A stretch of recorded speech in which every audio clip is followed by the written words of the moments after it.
Balitang Sports. Panalo ang Los Angeles Lakers laban sa Pistons sa score na 111-125. Naging mas epektibo ang naging lineup ng Lakers sa kanilang first five na kinabibilangan ni Roy Hachimura, LeBron James, Anthony Davis, D'Angelo Russell at Austin Reeves. Sa unang quarter, pinakitaan agad ng magandang opensiba ng Lakers ang Piston kasabay ng 3-point shot ni D'Angelo Russell at Austin Reeves. Sinabayan pa ito ng malahalimaw na pagpasok sa ilalim ni LeBron James at Anthony Davis.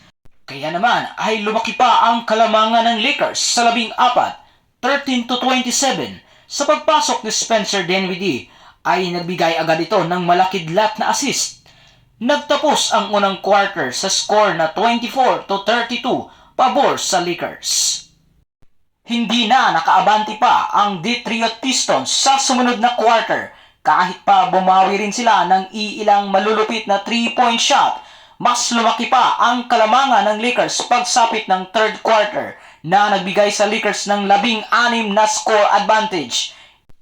Matagumpay na naipanalo ng Los Angeles Lakers ang laro sa score na 111-125. Narito ang mga top scorer ng bawat kupunan. Para sa kupunan ng Pistons ay nagtala si Thompson ng 19 points at 2 rebound. 15 points naman kay Ivy, 5 assist at 2 steal.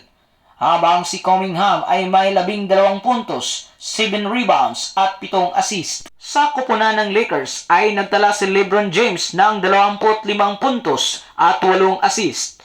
Si D'Angelo Russell naman ay may 21 puntos at 3 assist, habang si Anthony Davis ay may 20 puntos, 14 na rebound at 6 na block.